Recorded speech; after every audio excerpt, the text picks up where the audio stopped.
Okay, first thing first, my name is Delta Gamer, real man, real gamer, and today we're going to be coming with an article from TechSpot by Rob Thorbrun. He basically states Sony cuts PlayStation 5 sales forecast and apparently no new major franchise entries planned before April 2025. The main gist of this article is Sony sales for the PlayStation 5 aren't going to reach its ambitious target. It's going to cut it short by 4 million.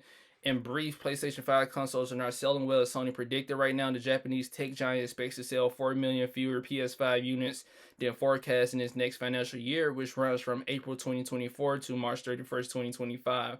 It also confirmed there would be no sequels or updates to its major existing franchise titles during this time.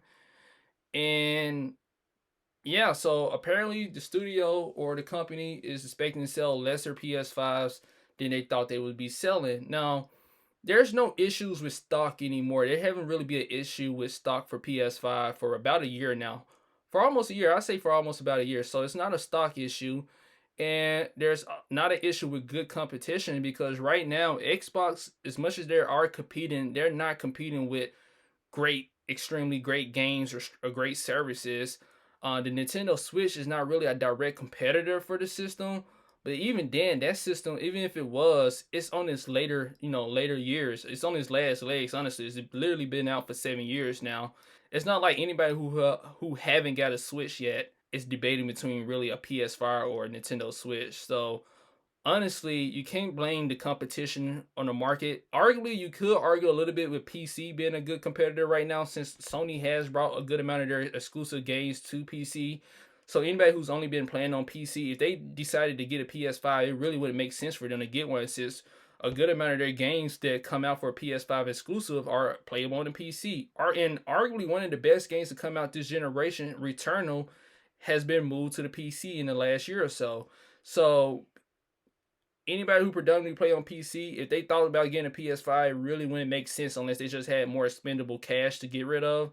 And I guess then they'd do it. But if they was on a budget or was scraping pennies, then that wouldn't make sense for them to do it. They'd just probably wait a couple more years for all the games to keep coming to PC if PlayStation gonna keep giving games to the PC platform.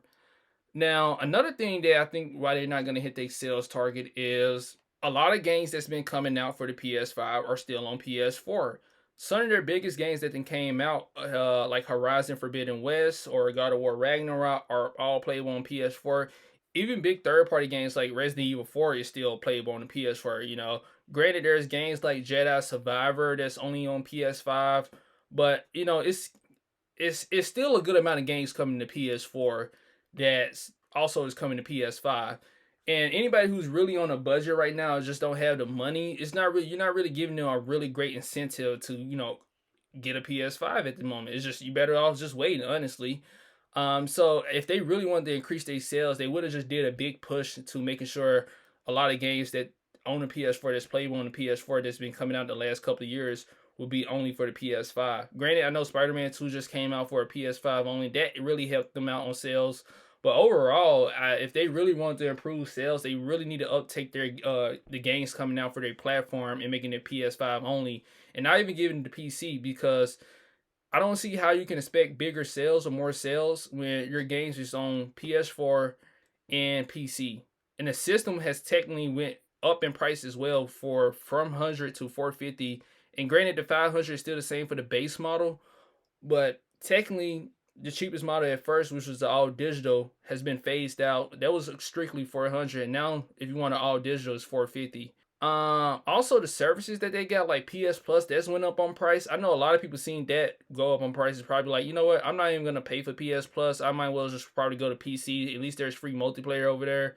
And lastly, another reason why the sales might be short is there's not really that many big games coming out this year. I mean, I can't even really think of any like really good games or really anticipated games that's going to be coming out this year that's going to be real big budget AAA games, especially for no, they're not going to release any big first party games this year or for their next financial fiscal year as well. And the fact that the games that they're developing are taking at least 4 years to make is basically really pretty crazy in my opinion.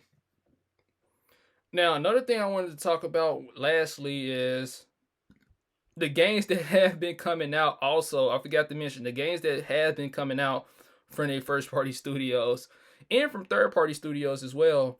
is been nothing but remasters and remakes, and unless there's the remake or remaster from like the PS3 era or older, it doesn't make sense to be remaking or remastering PS4 games right now. I mean, it just doesn't make sense, because if anybody was going to play PS4 games, they just play the normal PS4 games through backwards compatibility.